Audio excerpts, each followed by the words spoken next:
조이스 마이어라고 하는 미국의 여성 지도자가 있습니다.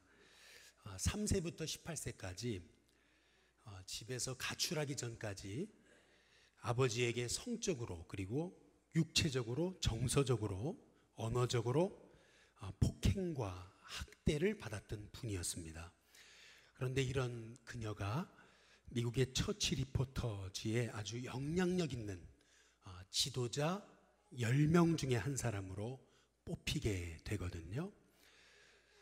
수많은 베스트셀러를 저술하면서 전 세계적으로 수천만 명의 영혼을 살리는 그런 복 있는 인생이 된 것을 이제 볼 수가 있습니다. 여러분은 무엇이 이제 복이라고 생각하십니까? 오늘은 우리 속회 지도자 교육 네 번째 주제입니다. 한번 따라해 보시죠. 제자도. 오늘 말씀의 그 주제는 제자도에 관한 건데요.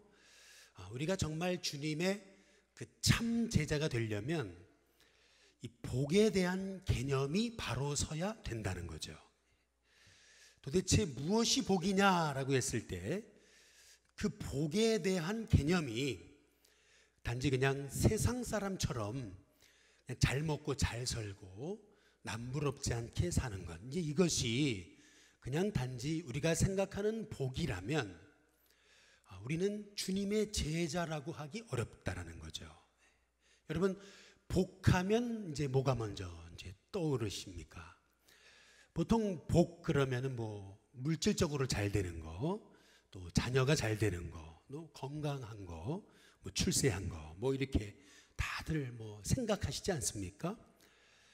뭐 저도 그렇습니다. 저도 돈 걱정하지 않고 살고 싶고, 또 저도 자녀들이 자기 분야에서 성공해서 그래서 남에게 기죽지 않고 이렇게 살게 되는 거 보고 싶고, 또 저도 아프지 않아서 그래서 마음껏 복음 전하고 싶고, 또 이렇게 출세하고 싶은 마음, 이건 누구나 다 아마 있는 그런 복에 대한 이제 갈망일 것이라는 겁니다. 여러분, 돈 싫어하는 사람 있습니까? 다 돈 좋아하시죠? 할렐루야. 설교 시간에 돈 좋아하냐고 물어보니까 여러분 조금 그러실 텐데, 여러분 목사도 돈 좋습니다. 할렐루야. 돈 싫어하는 사람이 어디 있습니까? 그렇죠? 건강하지 않은 사람 어디 있어요? 건강하고 싶지 않은 사람 어디 있냐는 거죠. 누구나 다 이제 그거 좋아하죠. 그런데 우리가 이러한 그 세상의 복, 이것을 한번 따라해 보겠습니다. 기복. 기복 신앙에 머물러 있으면은 우리는 주님의 제자가 되기 어렵다는 거예요. 지난 금요일 날 새벽에 새벽 기도를 마치고 우리 감신대 교수님이 강의하시는 강의가 하나 있어가지고 새벽 시간에 가서 이제 강의를 들었습니다. 근데 이분 얘기가 그거예요. 미국에서 이제 목회할 때에 섬기던 이제 담임 목사님이 늘 그 학력에 대한 컴플렉스가 있으셨대요. 그러면서 늘 하셨던 말씀이, 나도 자네처럼 나도 PhD 할 뻔했다고. 늘 이렇게 이제 이분은 늘 그렇게 입만 열면은 학력에 대해서 컴플렉스가 이제 있으셨다라고 하는 거죠. 그런데 하루는 이제 우리가 이제 11월 달에 수능 시험 보는 아이들을 위해서 이제 축복 기도 해 주지 않습니까? 근데 한 번은 이제 축복 기도 해주기 위해서 애들을 딱 세웠는데 한 18명 이렇게 세우고 이제 애들을 위해 축복 기도를 해 주시는데, 이제 그 18명이 서 있는데 그러면은 뭐 이렇게 그냥 기도해 주시고 이렇게 끝났어야 되는 거를 이제 이분이 말이죠. 그 18명 중에 딱 한 명, 권사님 아들 이제 지목하면서 이제 그러시더라는 거죠. 제가 하버드 대학 가게 됐다고 이제 그러더라는 거예요. 이제 그러는데 다른 아이들에 대해서는 하나도 얘기하지 않고 그 아이 한 명만 얘가 하버드 가게 됐다고 이제 그러는데, 이제 그러니까 이제 그것 때문에 이제 그러지 못한 이제 가정의 자녀 아이들이 참 마음이 힘들었던 게 이제 기억이 난다고 이제 하시면서, 이제 이분이 하시는 말씀이 뭐냐면은 이제 우리 목회자들도 자꾸 이렇게 복하면은 세상의 복을 최고라고 이제 이렇게 생각하고 그렇게 사람을 판단하게 이제 되게 된다는 거죠. 예. 저는 그 얘기를 듣고 이제 제 마음도 이제 찔렸어요. 뭐 저도 사실은 자꾸 이렇게 세상적인 복이 이렇게 마음이 앞서는 그런 사람이기도 합니다. 그런데 우리 주님은 참 복이 뭐냐 했을 때 그거는 한번 따라해 보시겠습니다. 팔복. 참 복은 팔복이래요. 먼저 우리 창세기 1장 한번 20절부터 한번 23절의 말씀을 보면은요. 한번 같이 우리 한번 읽어 볼까요? 20절부터 우리 23절까지 함께 읽겠습니다. 시작. 하나님이 이르시되 물들은 생물을 번성하게 하라. 땅 위에 하늘의 궁창에는 새가 나르라 하시고 하나님이 큰 바다 짐승들과 물에서 번성하여 움직이는 모든 생물을 그 종류대로 날개 있는 모든 새를 그 종류대로 창조하시니 하나님이 보시기에 뭐죠? 좋았더라. 그리고 나서 하나님이 그들에게 뭘 주셨어요? 복을 주시며 생육하고 번성할 땅에 충만하라. 이제 그렇게 말씀하시는 거거든요. 근데 여기서 복, 하나님이 그들에게 복을 주시며 했는데 여기서 복은 한번 따라해 보겠습니다. 바라크. 여기서 히브리어의 이 복은 바라크라고 하는 말입니다. 이 말의 뜻은 뭐 유익하게 하는 거. 그런데 또 다른 뜻이 있는데 그게 뭐냐면 무릎 꿇고 경배하고 기도하고 찬양하는 거. 이제 이러한 뜻이 있다는 거죠. 그래서 하나님이 말씀하신 진짜 복은 뭐냐? 그것은 뭐냐 하면 한번 따라해 보겠습니다. 예배의 복. 하나님이 우리에게 복을 명하셨는데 그런데 그 진짜 복이 뭐냐고 했을 때 그것은 예배의 감격을 누리고 예배의 축복을 누리는 복이라는 거예요. 보통 우리는 복 그러면 풍요, 뭐 다산, 뭐 출세, 성공을 생각하잖아요. 그런데 우리 하나님이 말씀하실 때 그 복의 근원, 참된 복은 예배에서 온다는 겁니다. 진짜 복은 예배자가 하나님의 진짜 복을 받는다는 거예요. 예배를 통해서 하나님을 만나게 되면은 세상이 줄 수 없는 참된 기쁨을 알게 되는 거거든요. 못 가져도 행복한 거거든요. 어제 우리 새가족 교육하는데 참 요새 새가족 교육하면서 제가 은혜를 받아요. 예수님 믿고 너무 많이 변한 거예요. 이분이요. 정말 너무 많이 변한 거 아시냐고 그랬더니 본인도 안 돼요. 그러면서 자기가 너무 적극적이 되고 긍정적이 되고 사람을 배려하게 된다는 거예요. 제가 이제 그분께 얘기했죠. 성도님 처음 뵀을 때 한 번도 웃는 거 제가 못 봤다고. 그런데 지금은 얼굴이 정말 이렇게 얼굴이 폈어요. 그거 아시냐고. 이제 그랬더니 진짜 그렇다는 거예요. 그러더니 이제 하시는 말씀이 뭐라 그러냐면 못 가져도 행복합니다. 제가 교회 나와서 그거 알았다고. 저는 이제 그 고백을 들으면서 너무 이제 하나님 앞에 감사했어요. 제가 어제 그분께도 그런 얘기 했거든요. 이제 이 얘기 드려도 되냐고 이제 그랬더니 해도 된대요. 이제 그러더니 처음 뵀을 때 성도님이 날 모자 뒤집어 쓰고 이렇게 얼굴 늘 이렇게 내리 깔고 그렇게 계셨던 거 아냐고. 이제 그랬더니 안 돼요. 그런데 말이죠. 이분이 얼굴이 이렇게 펴지기 시작하는데 정말 얼굴에 기쁨이 있어요. 제가 그거 보면서 야 정말 하나님 앞에 어제 얼마나 제가 감사했는지 몰라요. 그렇구나. 진짜 복은 예배에서 오는 거구나. 정말 예배의 감격과 은혜를 누리면은 변화되지 않을 사람이 없는 거구나. 이게 참 조심스러운데 이제 제 아들 얘기를 해서 좀 조심스럽습니다. 이제 제 아들이 야구가 잘 안 됐거든요. 얼마 전까지만 해도 정말 계속 해야 되냐 말아야 되냐 참 고민이 많았어요. 정말 별의별 생각을 다 했었어요. 그런데 안 되니까 이게 하던 게 안 되니까 그때부터 애가 하나님 의지하거든요. 지난 주중에도 새벽에 일찍 일어났어요. 왜 일어났냐 봤더니 어제 큐티를 안 해가지고 큐티 해야 된다고 새벽에 일어났어요. 혼자 큐티를 하고 있어요. 근데 제가 그런 모습을 보면서 성공보다 때로는 이렇게 실패하는 것이 복일 수 있다. 세상은 무조건 성공이 복이에요. 세상은 무조건 실패는 잘못된 거예요. 그러나 아니에요. 주님 관점에서 봤을 때 내 마음이 가난한 게 복입니다. 가난해지는 게 복이에요. 그래서 하나님 찾고, 그래서 하나님을 예배하는 게 복이라는 거예요. 옆에 분한테 인사해 보겠습니다. 마음의 가난함이 복입니다. 한번 인사해 보시죠. 우리 속회 우리 지도자들 이제 예배 끝나고 나눔 하잖아요. 근데 저희 반에서 한 분이 그런 얘기를 해요. 자녀가 좋은 대학에 가는 것보다 차라리 부모 곁에서 믿음 잃어버리지 않고 신앙 잘 지키는 학생이 됐으면 좋겠다고 그 얘기 하시는데 다들 동의했거든요. 세상적으로 보면은 세상으로 잘 나가고 성공하고 출세하는 게 복인 것 같지만, 하나님이 말씀하시는 진짜 복은 뭐냐? 하나님을 아는 복이거든요. 하나님을 아는 거. 하나님 알지 못하면 세상의 복 그 아무것도 아니거든요. 그래서 진짜 복은 마음이, 심령이 가난해져 가지고 하나님을 찾게 되는 게 진짜 복이에요. 여러분, 이게 진짜 복임을 깨닫는 성도님들 될 수 있기를 주님의 이름으로 축복합니다. 그래서 우리 예수님이 말씀하신 복이 뭐냐 하면 기복이 아니고, 한번 따라해 보겠습니다. 팔복. 예수님이 말씀하신 게 팔복이거든요. 팔복의 첫 번째가 뭐죠? 심령이 가난한 자는 복이 있나니 천국이 그들의 것이다 그랬습니다. 두 번째, 팔복의 두 번째가 뭐죠?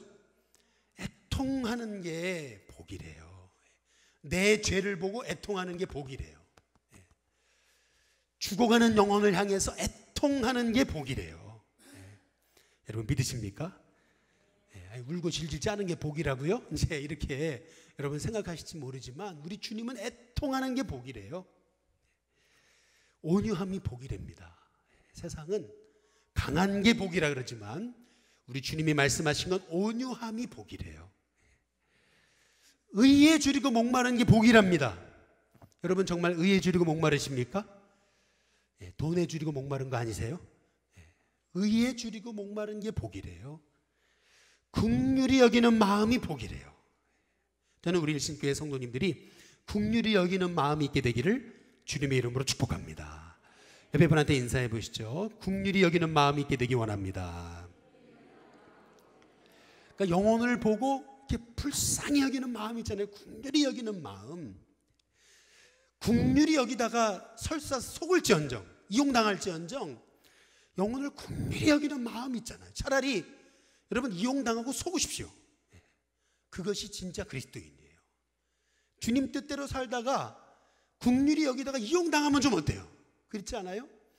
너무 똑똑하게 손해보지 않고 그렇게 살려는 거, 여러분 그렇게 살다 보면은 주님의 제자답게 살기 참 어렵거든요. 가끔 목회하다 보면은 오해당하거든요. 내 마음은 그게 아닌데 오해를 해요 사람들이. 그래도 저는 그래요. 하나님 언젠가는 알게 되시겠죠. 기도합니다. 언젠가는 알게 되시겠죠. 그러면서 제가 가가지고 뭐 설득하고 막 해명하고 하려고 그러지 않아요. 그래서 제가 좀 이렇게 멍청한가 봐요. 할렐루야. 제가 좀 그런 면이 좀 있어요. 조금 이렇게 답답한 면이 있어요. 저도 제가 보기에도 제 딸이 그렇더라고요. 그런데 이 답답한 면이 있어요. 조금 답답한 면이 있는데, 여러분 그래도 하나님 뜻대로 사시는 우리 성도님들 됐으면 좋겠습니다. 마음이 청결한 게 복이래요. 하나님을 본대요. 화평케 하는 자가 복이래요. 내 뜻 쟁취하는 게 복이 아니라 화평케 하는 자가 복이래요. 의를 위해 박해받는 자가 복이랍니다. 잘 보세요. 이런 복 받고 싶으세요? 별로 아멘 안 하시잖아요. 이런 복 받고 싶으세요? 여러분 로또 당첨되시길 주님의 이름으로 축복합니다. 그러면 다들 아멘 하잖아요. 그런데 팔복의 복을 아주 그냥 넘치도록 받으시기 바랍니다. 그러면 할까 말까. 의를 위해 박해받는 거 좋으세요? 아이고, 역시 우리 일신교회시네. 여러분 이 팔복 별로 받고 싶지 않잖아요 사실은. 근데 우리 주님이 팔복이 복이래요. 마태복음 5장 한번 1절에서 2절에 보면은 팔복을 누리는 삶을 살기 위해서 전제 조건을 말씀하십니다. 한번 1절 2절 같이 읽어보시죠. 같이 있습니다. 시작. 예수께서 누구를 보셨어요? 예, 무리를 보셨는데 그리고 산에 올라가 앉으시니까 누가 나왔어요? 제자들이 나온지라. 그러니까 무리가 있고 제자가 있다는 거예요. 무리가 있고 제자가 있어요. 입을 열어 가르쳐 이르시되, 이제 이렇게 얘기하잖아요. 지난 주일날 젊은이 예배가 마쳤는데 이제 한 젊은이 애가 왔어요. 예배는 안 왔던데 끝났는데 왔어요. 그런데 오랜만에 제가 봐서 너 왜 이렇게 오랜만이냐고, 이제 왜 교회 안 나오냐고 이제 그랬더니 하는 말이 그런 얘기를 해요. 여자친구가 교회 가는 거 싫어해요 그러더라고요. 그래서 제가 헤어져 얘기하다가 말았습니다. 지금도 제가 후회하고 있습니다. 헤어지라 그랬어야 되는데, 헤어지라 그랬어야 되는데. 네. 여자친구가 교회 가는 거 싫어해서 제가 못 나와요 라고 얘기하는데, 그래서 제가 그랬어요.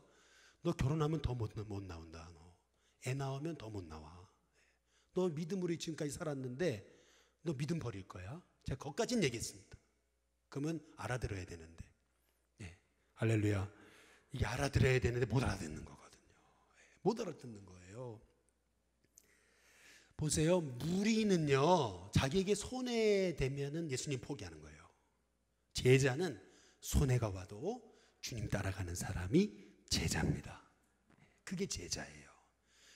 제자가 되려면 팔복이 복이다는 게 인정돼야 돼요. 팔복이 복이다, 이게 인정돼야 돼요. 그래야 제자가 될 수 있어요. 그래야 내 것을 포기할 수 있어요. 한번 따라해 보겠습니다. 팔복이 복이다. 다시 팔복이 복이다. 네, 옆에 분한테 인사해 보겠습니다. 팔복이 복입니다. 한번 인사해 보겠습니다. 우리 주님이 팔복에 대해서 얘기하시잖아요. 그런데 또 7가지 화에 대해서도 얘기하시거든요. 이 팔복과 7가지 화를 연관지어서 해석하는 것이 보통 우리 성경학자들의 해석입니다. 오늘 여기 마태복음 23장 13절에 보면은 어떻게 시작하냐면은 화 있을진저 그러거든요. 한번 따라해 보겠습니다. 화 있을진저. 여기서 화라고 하는 말은 슬픔과 절망을 나타내는 감탄사거든요.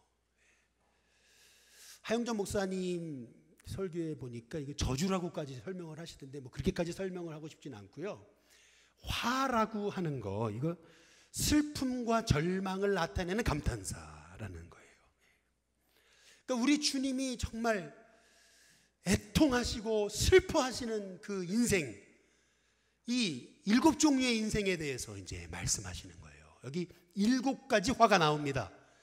팔복 그리고 7가지 화가 나요. 화가 나오는데 그 첫 번째 화, 그것이 뭐냐면은요, 우리 13절에 한번 같이 읽어보겠습니다. 같이 있습니다. 함께 있습니다. 시작. 화 있을진저 외식하는 서기관들과 바리새인들이요, 너희는 천국문을 사람들 앞에서 어떻게 해요? 닫고, 그리고 너희도 들어가지 않고 들어가려 하는 자도 그 다음 뭐죠?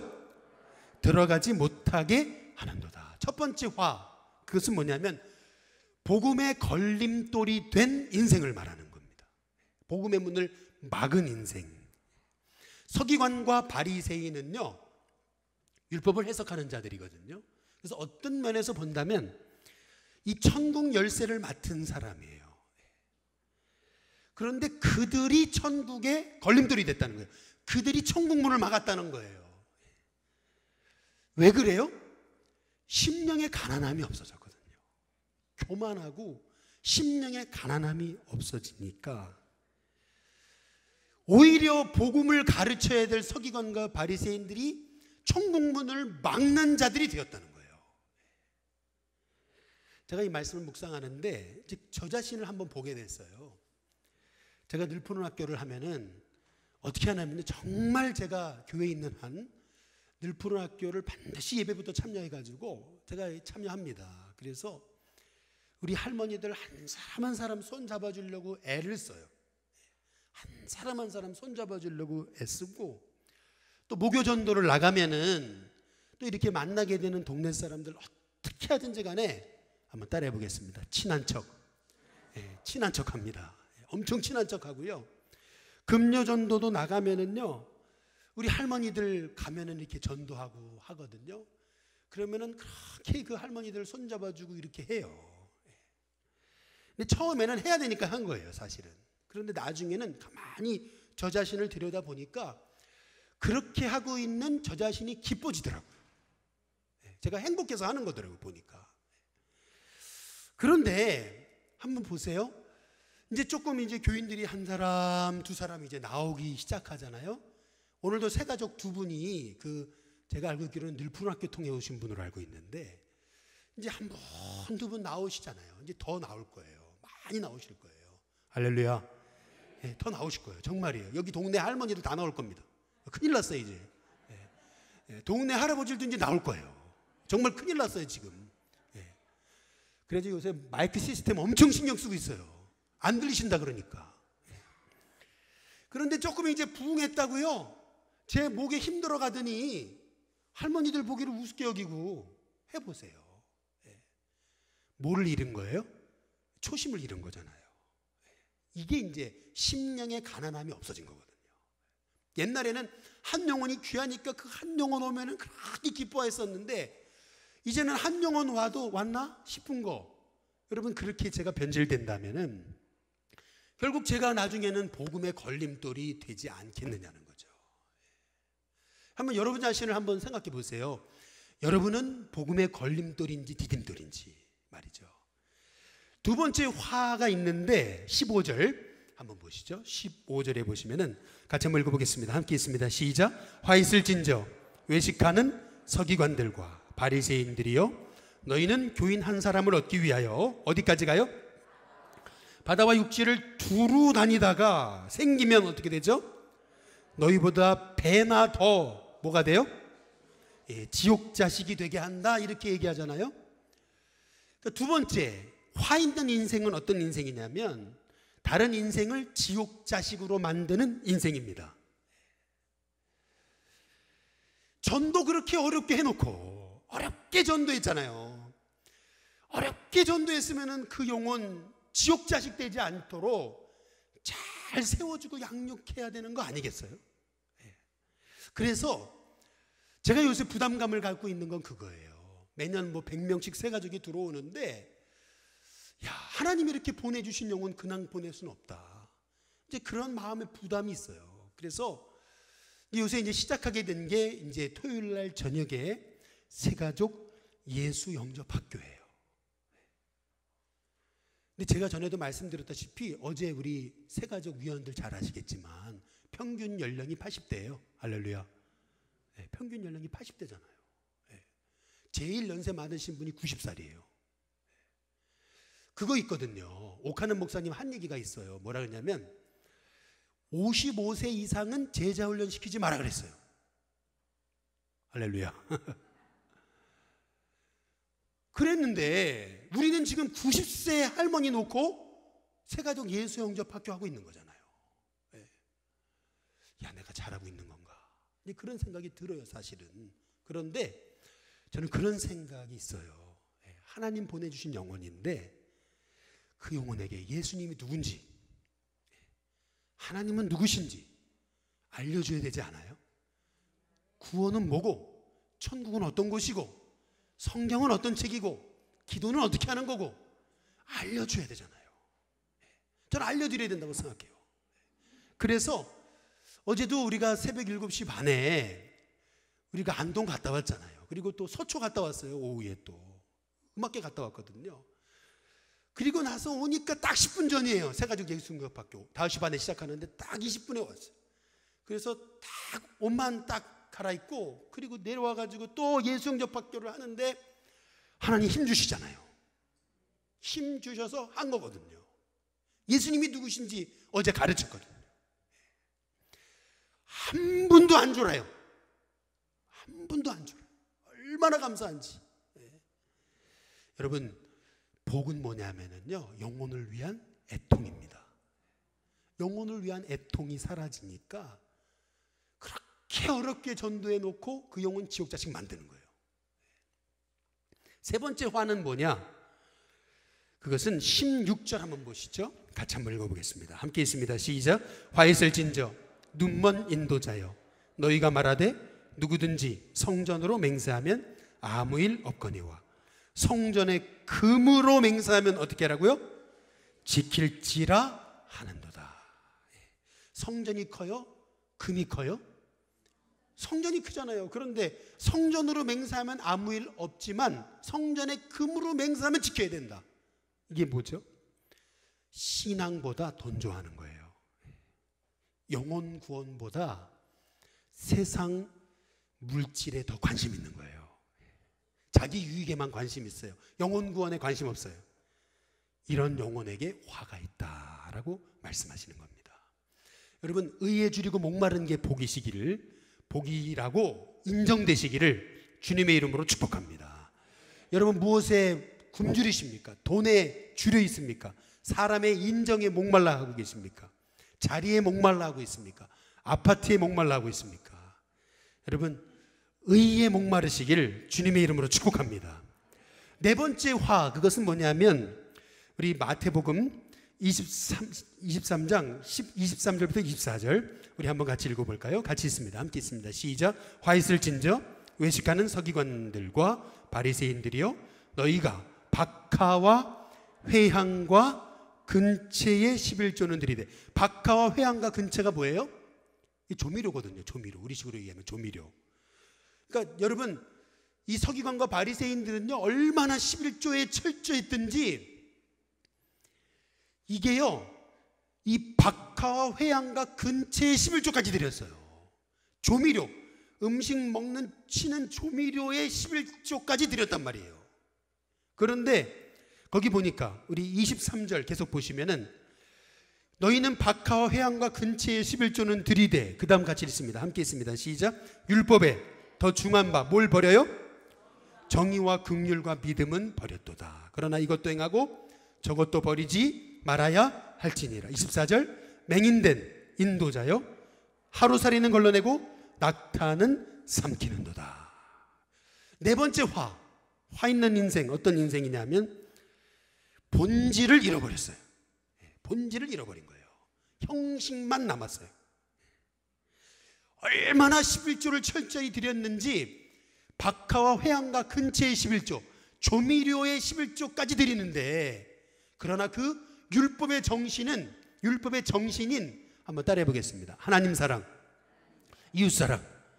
이 하나님 사랑, 이웃 사랑의 이 본질, 영혼 사랑의 본질, 이 영혼 사랑, 긍휼히 여기는 마음, 이게 잃어버린 거예요.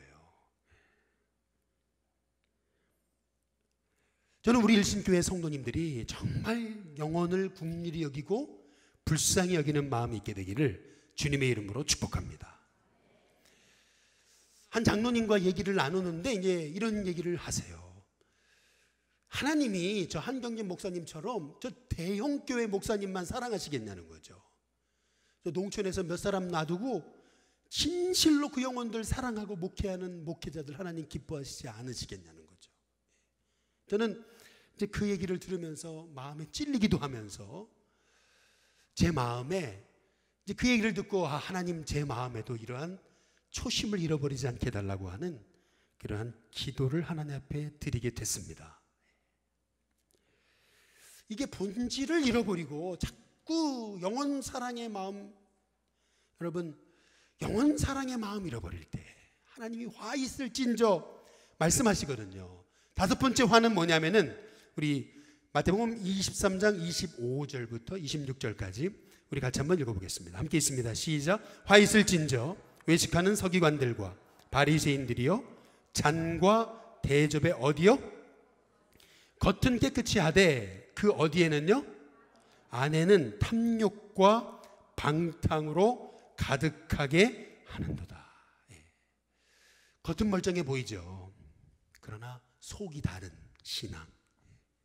겉으로는 아주 대단해 보이죠. 그러나 속으로는 탐욕과 방탕이 가득한, 겉과 속이 다른 신앙. 하나님이 화가 있다라고 그렇게 우리에게 말씀하고 계십니다. 여러분, 마음이 청결한 게 복입니다. 여러분, 마음이 정말 청결한 하나님의 종들 되시기를 주님의 이름으로 축복합니다. 얼마 전에 제 아들을 데리고 이제 운동을 하러 갔어요, 밤에. 그런데 이렇게 보니까 이렇게 밤에 운동을 하다 보니까 불빛이 많지 않잖아요. 그런데 이렇게 불빛 밑에서 어떤 가족이 이렇게 막 축구를 하고 있더라고요. 그래서 저도 우리 아들하고 옆에서 같이 운동하자 그래가지고 일로 오라고 제가 아들한테 그랬어요. 그랬더니 아들이 안 간대요. 네.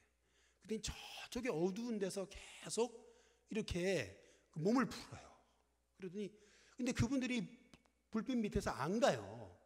근데 우리 아들은 공을 던져야 되는데 공이 보여야 되거든요, 이게. 그래서 제가 불빛 밑에 일부러 그 자리 뺏으려고 제가 옆에 일부러 거기다 옷도 벗어놓고 제가 일부러 막 자리를 차지하고 있었거든요. 막 거기서 괜히 막 푸시업하고 제가 그러고 있었거든요. 속으로 빨리 가라, 빨리 가라, 빨리 가라. 이 가정 빨리 가라, 빨리 가라. 그러고 있는데 안 가는 거예요, 이 사람들이. 빨리 가라, 빨리 가라, 빨리 가라. 이러고 있는데 안 가잖아요. 그런데 제가 야 그래도 와 여기서 하자, 같이 하면 되지 뭐 우리 저 사람들 거냐, 같이 하자고 막 제가 그랬어요. 이제 그랬더니 안 간대요. 그랬더니 저쪽 구석탱이에 또 불 있는 데가 있는데 굉장히 좋지 않았는데 거기서 하자는 거예요. 그래서 결국 거기서 했다니까요. 예. 제가 그걸 보면서 야 네가 나보다 낫다 이제 그랬어요. 네가 나보다 낫다. 야 네가 정말 더 정직하다, 깨끗하다. 나는 이렇게 내 아들 생각하는 마음으로 남의 집 밀어내려고 그러는데, 그런데 남한테 피해 안 주려고 저렇게 구석탱이 가가지고 저러고 있는 모습 보니까 그래 목사 아들 맞다, 이제 그런 생각을 제가 좀 해봤어요. 네가 나보다 낫단 말이에요. 제가 뭐 이렇게 바빠가지고 교통신호 한번 위반하면은 얼마나 옆에서 그냥 목사 맞냐고 이제 그러거든요. 여러분 마음이 청결한 게 복이에요, 사실은. 야, 너 그래서 살겠냐? 너 그렇게 깨끗해 살겠냐? 너 그래가지고 너 이용당해 맨날. 우리는 그러잖아요. 그러나 우리 주님은 깨끗한 게 복이래요. 여러분 깨끗하시길 주님의 이름으로 축복합니다. 여섯 번째 화는 뭐냐면은 27절과 28절에 보니까 우리 같이 한번 읽어보시죠. 같이 읽습니다. 함께 읽습니다. 시작. 화 있을진저 외식하는 서기관들과 바리새인들이여 회칠한 무덤 같으니 겉으로는 뭐죠? 아름답게 보이나 그 안에는 죽은 사람의 뼈와 모든 더러운 것이 가득하도다. 따라해 보겠습니다. 회칠한 무덤, 회칠한 무덤 같은 신앙. 겉으로는 얼마나 멋있어 보여요. 얼마나 멋있어 보입니까? 그런데 속에는 죽음이 가득한. 여러분 이스라엘 백성들 이 죽은 거 만지면 부정하잖아요. 그래가지고 이 무덤에다가 회를 칠해놨거든요. 이게 딱 눈에 보이라고. 회칠한 무덤 같다. 겉으로는 얼마나 멋있어 보여. 그러나 안에는 죽음이 가득한. 갓 태어난 아기는요 향수를 바르지 않아도 아름다운 향기가 나요. 그런데 죽음이 가까울수록 향수와 향품으로는 가릴 수 없는 죽음의 향기를 내는 게 사람입니다. 예수님 없는 인생은 회칠한 무덤과도 같습니다. 진짜 복은 뭐냐? 여러분 안에 예수님을 소유하는 겁니다. 내 안에 예수님이 있는 인생, 그게 진짜 복 있는 인생이에요. 저는 우리 신교회 성도님들 여러분 가슴 안에 늘 예수님이 있게 되기를 주님의 이름으로 축복합니다. 마지막 일곱 번째 화는 뭐냐면 29절과 30절에 보니까 오늘 말씀에 우리 29절 30절 같이 읽어보겠습니다. 함께 있습니다. 시작.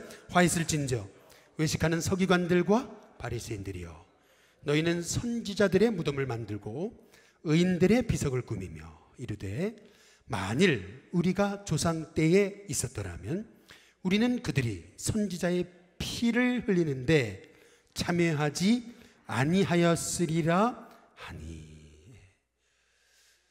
우리가 그때 살았으면 우리가 그때 사람들처럼 의인을 죽이지 않았을 거라는 거예요. 우리는 이게 뭐냐면은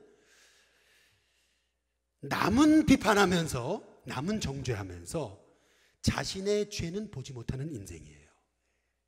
그러니까 주님이 화 있는 인생이라고 얘기하신 것은 남의 죄는 보는데 내 죄를 못 보는 인생, 그게 화 있는 인생이다라고 그렇게 말씀하십니다. 여러분의 죄를 보는 거, 내가 죄인임을 깨닫는 거, 여러분 그게 복이에요. 내가 죄인이다. 여러분 그거 깨달아야 돼요. 정말 뼛속 깊이 나는 죄인이구나 라고 하는 것을, 하나님 없이 살 수 없구나 라고 하는 것을 여러분 깨달아야 돼요. 깨닫는 만큼 여러분 신앙인입니다. 깨달은 만큼 변질되지 않습니다. 깨달은 만큼 여러분에게 하나님의 은혜가 있습니다. 제가 이 말씀만 드리고 마치겠습니다. 제가 이번 주에 서점가를 갔는데 우연찮게 이제 이 책을 하나 보게 됐어요. 그 청년 바보 의사라는 책인데요. 원래 이제 1권이 나왔지 않으면 잘 아실 텐데, 근데 이제 2권이 나온 거예요. 그런데 이 책은, 이 저자는 이분의 이름으로 돼 있지만, 근데 이분 벌써 돌아가셨거든요. 30대 초반에 돌아가신 그런 젊은 의사입니다. 저는 이분의 이 두 번째 책, 이분이 쓴 게 아니에요. 이분을 기억하면서 그리워하면서 이분에게 영향받은 사람들이 이분이 주신, 남겨놓으신 그 믿음의 발자취를 생각하면서 그리워하면서 쓴 책들이에요. 근데 혼자 쓴 게 아니고 여러 사람들이 이제 쓴 거예요. 근데 제가 그거를 하나 둘씩 읽어 내려가면서 제가 너무 도전을 받았어요. 그게 뭐냐면은, 아니 누구는 죽으면은 쉽게 잊혀져요. 이 장례 해보면은요, 근데 장례 가보면은 어떤 분은 돌아가셨는데도 사람들이 기억해 주지 않아요. 근데 어떤 분은 돌아가시고 나서 한 일주일, 2주 지나면 다 끝이에요. 다 잊어버려요. 사람들이 얼마나 쉽게 잊어버리는지. 그런데 젊은 나이에 살다가 죽은 인생인데도 지금도 살아있는 것처럼 아직도 수많은 사람에게 가슴에 영향을 미치면서 그립다고 이제 그렇게 이제 이 글을 써 내려간 모습들을 보면서 도대체 이유가 뭘까 이제 그 글을 쫙 읽어가는데, 여러분 의사가 얼마나 바쁩니까? 여러분 뭐 이렇게 병원에서 이렇게 인턴하고 할 때 얼마나 바빠요. 그런데 어떤 사람이 믿음으로 낙심해 있으니까 찾아가가지고 밤새도록 같이 대화하면서 믿음으로 세워주고, 또 의대 가려고 했는데 대학 떨어져가지고 낙심한 그 후배에게 책 한 권을 주면서 이거 꼭 읽어보라고. 근데 읽다가 이 친구가 하나님이 내게 주신 길은 의사의 길이 아니고 건축학도구나 해가지고 깨닫고 건축학의 길을 가는데 너무 그게 하나님의 뜻인지 그 형을 통해 발견했다고.